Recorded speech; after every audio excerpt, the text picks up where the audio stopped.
और अब बात करते हैं वन नेशन वन इलेक्शन की। केंद्र सरकार संसद के विशेष सत्र में वन नेशन वन इलेक्शन का प्रस्ताव ला सकती है। जानकारों की माने तो अगर ये प्रस्ताव यहां से पास हो जाता है तो इसका सबसे ज्यादा फायदा बीजेपी और कांग्रेस को होगा। हालांकि इसके जरिए बीजेपी की विपक्ष की एकता पर भी अटैक करने की कोशिश है। रिपोर्ट देखिए।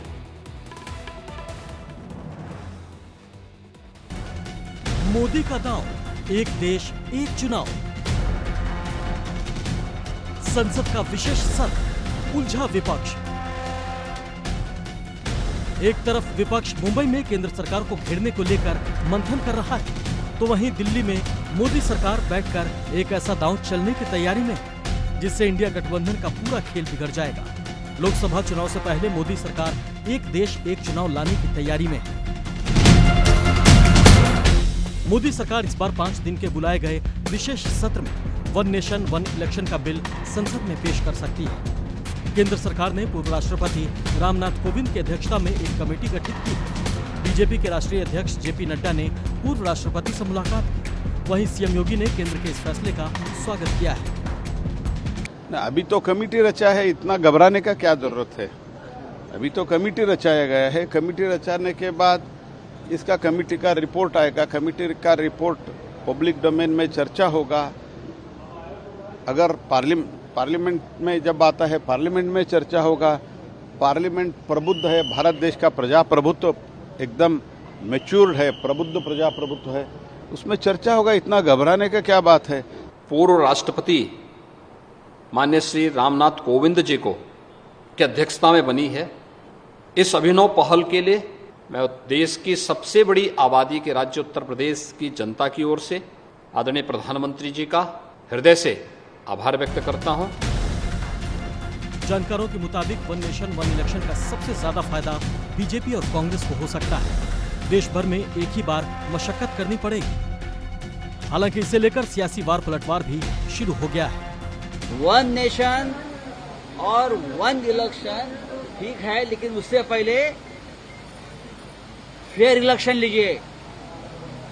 फेयर इलेक्शन हमारा नारा है। Not one nation one election, we want fair election, जो आज देश में नहीं हो रहा है। और ये फेयर इलेक्शन जो हम मांग रहे हैं, ये टालने के लिए ये वन नेशन वन इलेक्शन का ये फंडा लेकर आए। ये मुझे लगता है एक षड्यंत्र है चुनाव आगे ढकलने के लिए। ये लोग चुनाव ही नहीं लेना चाहते।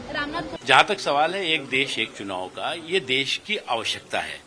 हमारा देश विभिन्न चुनावों के मकड़जाल में है। आपको मालूम होगा कि आधा देश तो समय चुनाव में ही रहता है। कहीं पे पंचायत के चुनाव हो रहे हैं, कहीं लोकल बॉडीज के चुनाव हो रहे हैं, कहीं पे कोऑपरेटिव के चुनाव हो रहे हैं, तो कहीं पर नगर परिषद के विधान परिषद के चुनाव हो रहे हैं, विधानसभा के पूरा देश बाई इलेक्शंस हो रहे हैं। तो उससे जो सबसे बड़ी समस्या आती है वो हमारे देश का जो डेवलपमेंटल एक्टिविटी है वो उस दौरान हाल्ट हो जाती है, रुक जाती है, उस पर स्पीड ब्रेकर हो जाता है वो। इसलिए इस दिशा में प्रधानमंत्री जी ने शुरू से ही जोर दिया कि हमें एक देश एक चुनाव की दिशा में आगे बढ़ना चाहिए। वन नेशन वन इलेक्शन की बात पहले भी चली थी, तो इस पर भी बाकायदा डिस्कशन होना चाहिए। और डिस्कशन होने की कोई बात, कोई निर्णय लेना चाहिए। लेकिन ये है कि गवर्नमेंट निर्णय ले चुकी है और केवल संसद का सेशन बुला के उस पर ठप्पा लगाने की बात कर रही है, तो बात दूसरी है। आपको बता दें कि आजादी के बाद 1952, 1957, 1962 और 1967 में लोकसभा और विधानसभा के चुनाव एक ही साथ होते थे, लेकिन कई विधानसभाएं समय से पहले ही भंग कर दी गई। उसके बाद 1970 में लोकसभा भी भंग कर दी गई, जिससे वन नेशन वन इलेक्शन की परंपरा टूट गई। फिलहाल अगर ये परंपरा फिर से शुरू होती है तो चुनाव में होने वाला खर्च भी कम होगा। हालांकि ये अभी इतना आसान नहीं लगता। Bureau report, India daily live. और अब खबर उत्तर प्रदेश से। लखनऊ में मुख्यमंत्री योगी आदित्यनाथ ने आज गरीब बेसहारा बच्चों को बड़ी सौगात